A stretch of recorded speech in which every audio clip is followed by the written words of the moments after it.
Hi, I'm Bob Roberts, and I am so excited to be a part of the Baptist World Alliance this year with the theme Together. When we think about together, we think about one another. But I'd like to expand your view of that. I'd like for us to think about together with everyone. What does it mean to be together with Muslims?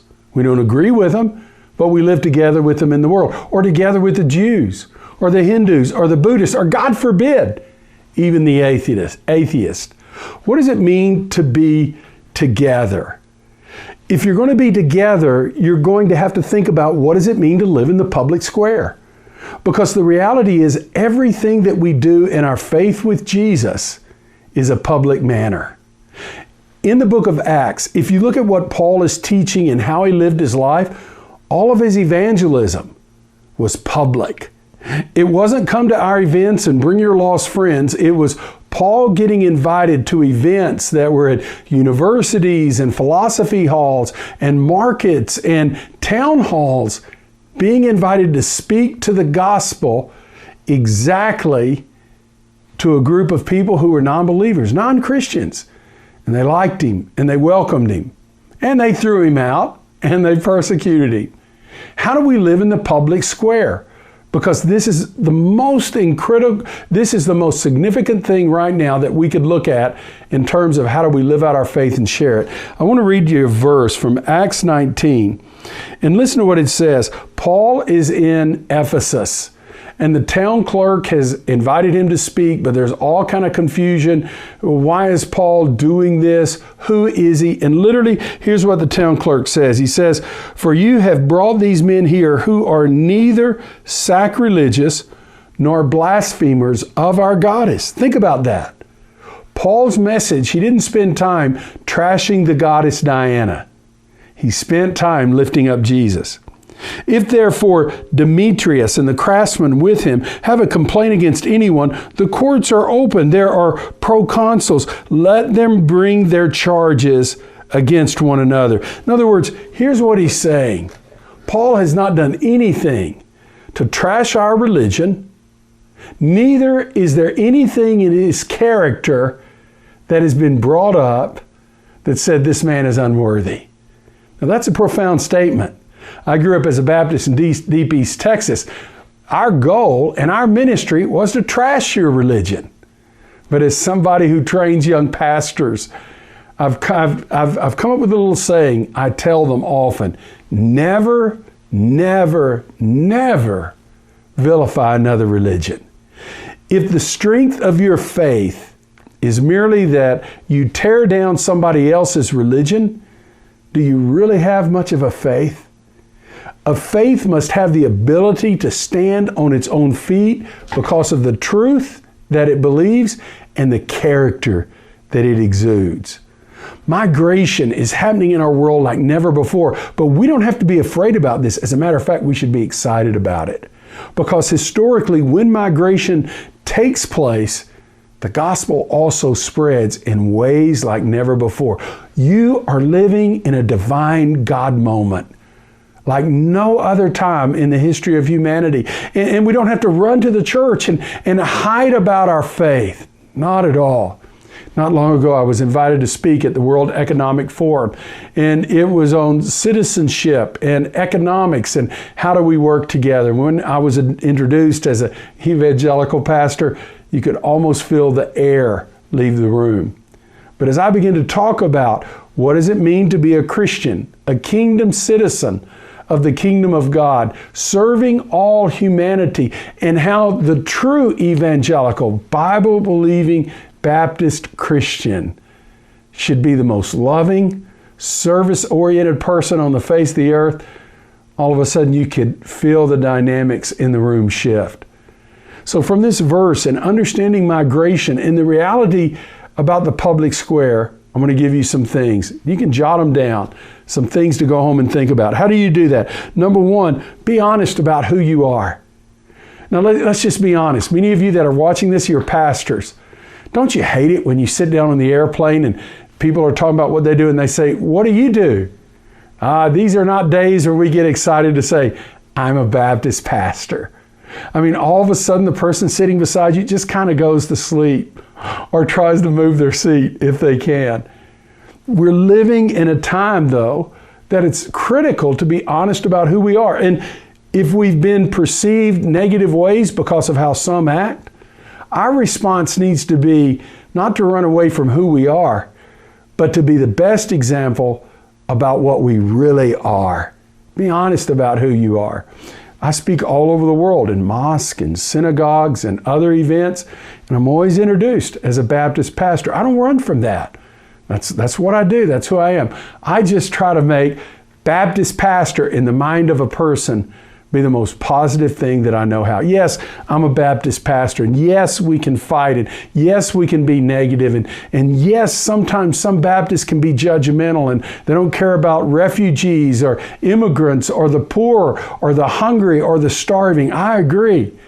But I'm not that kind of a Baptist pastor. I'm here because I believe what Jesus teaches says we ought to be right in the middle of all of that. Number 2, we have to bring value beyond our faith. If you're going to live in the public square, you have to bring value beyond your faith. A lot of you think I have value because I am a Baptist. That doesn't mean anything to a lost and secular world or people of other religions.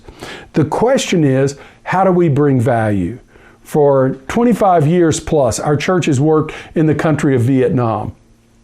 And one of the projects that we've done is to help write the special education and other education curriculums for the country of Vietnam. We've even helped some Vietnamese get their PhDs who are not Christians.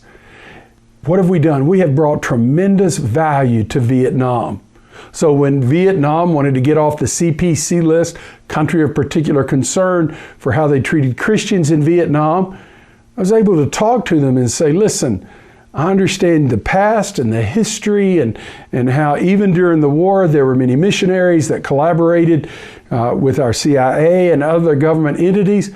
But the reality is we're here to serve you. We're not here to tell you what government you should have, what politics or policies. We're here in the name of Jesus to be a blessing to your people. Now, I might want to say I want to start churches and I want to do Christian work and I want to do religious industrial work, because that's what I like to do. But that brings no value to them. Furthermore, the truth of the matter is, we have more in America to learn from the Vietnamese Christians than they have to learn from us. The way they have suffered and yet grown their churches and been faithful. All I'm saying is, if we're going to serve in the public square, what value do we bring to others? And sometimes when we serve in the public square, it can come across as so arrogant. All of us Christians are coming together to tackle a problem. I teach young pastors all the time, don't do things to the city or for the city, do things with the city. Don't start Christian ministries. Be present in those entities that exist in the city and be salt and light. Don't be concentrate, be spread out. Third, we serve not to convert, but we serve because we are converted. If people feel like we're trying to use the gospel, use human needs and suffering in order to convert people, they have a right to be suspicious. We should be serving people because Jesus healed people that didn't follow him, fed people that rejected him, but he loved them. So is it wrong to want to see people accept Christ? Not at all. I want to see people accept Christ all the time. I speak in mosque, and I often start off by telling them, there's nothing I'd love better than to baptize every single one of you today. And I'll be upfront about that. But I know most of you, I never will. But you were created in the image of God. And because you were, I want to have a relationship with you because we share this world together. Fourth, we have to learn to speak with one conversation. Many times we speak one way when we're with our tribe, and another way when we're outside our tribe. The whole world is listening. There's no privacy anymore. They follow you what you say on social media, Twitter, Facebook, Instagram. You have an electronic digital footprint that you cannot escape from. You had better realize the whole world is listening. Now, if they are listening, what are you saying? And how are you saying it? Are you saying it in the kindest, most loving, gracious, positive way that you can? One conversation. So what I say about a Muslim in private is the same thing I say in public. There's no difference. Here's the fifth thing. It has to be collaboration, working together for the good of the public good, not syncretism. I really don't like the word interfaith because in a lot of context, interfaith means all roads lead to heaven and no religion matters more than the other religion. I don't believe that. I really believe Jesus when he said, I am the way, the truth, and the life. No man comes to the Father but by me. I still believe that. But I should be kind about that. And I shouldn't be judgmental. God will make the determinations, not me. Now, when we understand that we're not compromising our faith, a lot of times I like the word multi-faith, because what it says is, I have my faith, you have your faith, but we live in the public square. How are we going to work together? How are we going to serve one another? What is that going to look like? I teach pastors, imams, and rabbis that I work with. What we focus on is head, heart, and hand. If I can have a head conversation with you, then maybe I'll start liking you. And if I do, in the heart, like you, then I'll offer my hand. But I offer them the Jesus model. It's reversed. Doesn't start with the head, it starts with the hand. Jesus was healing, he was serving, he was delivering people. I know we're Baptist, but his first wedding, the first miracle he did was at a wedding where the margarita machine stopped working and he had to go over there at his mother's request and fix it. You start with the hand. And when you sweat together, it captures your heart, because there's something about digging a ditch together and working together to get it done. And you know what I've discovered? When we then have one another's heart, we can ask the hard questions. I have this imam, no joke. He's one of the best friends I have. I love him with all my heart. We work together all over the world to push against religious persecution, get people out of jail, bring down tensions all over the world in the worst countries that you can imagine. And not long ago, we were talking and just giving one another a hard time. And he said, you know, Bob, do you want to be like Jesus? I said, sure, I want to be like Jesus. He said, then stop eating bacon. I said, what do you mean? He said, did Jesus eat bacon? I never thought about it. And then I thought, well, I guess not. He was an Orthodox Jew. Why would he eat bacon? And I said, I guess not. And then he said, all right, then. If he didn't eat bacon and you want to be like Jesus and he didn't eat bacon, you can't eat bacon. And I don't know why. I was just happened to be thinking quick that day. And I said, okay, Majid, if you believe that, I'm in. But his first miracle was turning the water into wine. So if you'll drink a glass of wine, I'll quit eating bacon. And he said, no, I can't do that. Point is, we talk theology. We talk about grace and how they see it, and what is repentance, and what is the afterlife. We have all these deep conversations about theology, but not because we're debating it, but because we're friends, and we're curious, and we can talk about those things. So you don't have to give up your faith, but you work together in the public square. How can you build those bridges? 6, public discourse with civility. Wow. We really do that good in the United States of America, don't we? I mean, we just say things in the kindest, sweetest way. We hug one another. We disagree. You never see Americans argue with one another. Are you kidding? Sadly, it's infected the church like never before. My heart is broke over this. Why can't we say I disagree, but I don't have to trash you as a person? We have to be civil. And a lot of times we think the public square is a place to take our placards and hit people over the head with our positions. It's not. The public square is the place where we live and we speak for the benefit of all humanity. And we do that in kind, gracious ways. And you're going to disagree with people. I do all the time. All the time. But why do you have to be hateful about it? Why do you have to be mean about it? Why do you have to say we're righteous and you're evil?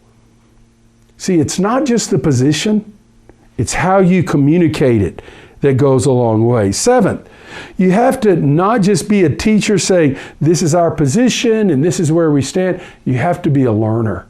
I was in Saudi Arabia a few years ago, And I was there with the royal family, and I'm friends with some of them. And as the trip was over, they had some news media come and interview me. And one of the journalists asked me, he said, "So Bob, being around all the Islamic leaders and here in Saudi Arabia, what has it done to your faith?" And I told him, I said, "It strengthened my faith." That's not the answer he expected. And he said, "Why strengthen? What do you mean? Why would it strengthen your faith? This is the land of Islam." I said, "Because there were so many questions that I was challenged with. I had to think, what do I believe and why do I believe it? I'm learning. What does it mean?"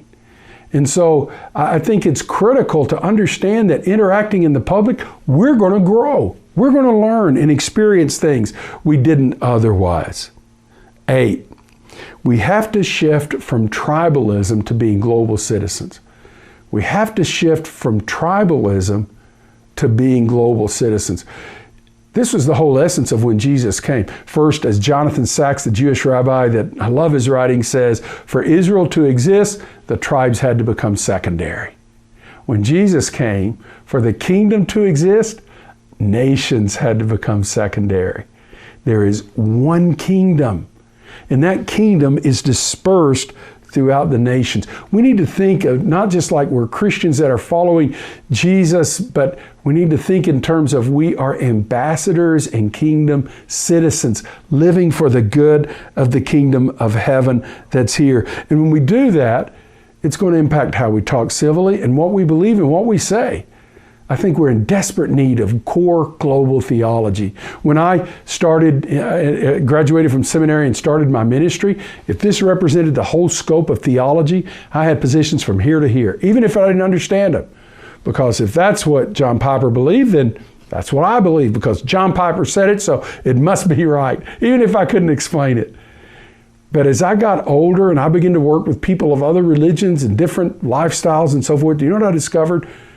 All the speculative things I really didn't know about when Jesus was coming about and who's the elect and who's not, all of a sudden that stuff began to shrink. And my theology didn't get more shallow or less. It became more focused on the core essentials of what is the Bible, who is Jesus, what is the Trinity all about, what is the cross about, what is the will of God, what is the kingdom. And so my theology did this, but it also did this. It went much deeper on the core essence of what it meant to follow Jesus. But something else happened. When I went to the core essentials of my faith, do you know what else happened? My love of other people did this. It's a strange thing. As long as my theology was defined by all these things that we will never know, my love of people was way down here. There weren't as many to love. But man, when my theology did this, I had the ability to love them all. 9th, you have to protect your minority. Every majority is a minority somewhere. When we started working, protecting the rights of Muslims in America against Islamophobia, do you know what it did? It opened the world up to me and some others that were dealing with Christians that were persecuted in Muslim lands. See, we live in a world where all religions are all places. And Roger Williams, you Baptist, he's our namesake. He's my hero. I mean, I highly recommend John Barry's book, Roger Williams and the Awakening of the American Soul, because he was a Puritan, but he challenged John Winthrop. He said, we don't need to come here and start our own form of church so we can be the Anglicans of America. He said, no, it needs to be a place of religious freedom. And we don't need to take the land from the Indians. We need to buy it. We need to talk to them. And we don't need to put anyone in slavery. This is an opportunity to be different. He didn't win the argument. Winthrop did. The good news is his ideas were captured by John Locke and condensed, that Jefferson then took and got into our Constitution, not perfectly, but somewhat. The whole point is this: everyone should be free and every minority should be protected. That's what we Baptists historically have believed. That's why we believe in religious freedom. That's why we've been always for minority rights. Finally, number 10. Love all of them. Love everybody. See, every single person has the image of God inside of them. When I was a young man and I would preach and I would stand up, I would look at the audience and I would see saints and sinners and trying to figure out who was who. Quit doing that a few years ago. Do you know what I realized? I realized in a very profound way, everyone I was looking at was created in the image of God. That impacted how I preached, what I said, even how I did evangelism. Close with this. I was speaking in the National Cathedral a few years ago, 2015. And I was speaking with a group of Muslims that I'd been working with in Pakistan as they were standing up for Christians there. And I was trying to stand up for Muslims here. And we signed a joint document together that we would work together and protect one another's minorities. And right before the event started, they came to the green room where all the speakers were, and they said, there's a Saudi prince here looking for somebody. Well, I didn't pay attention. I mean, this is a religious freedom event. Saudi Arabia has not had the best religious freedom record in the world.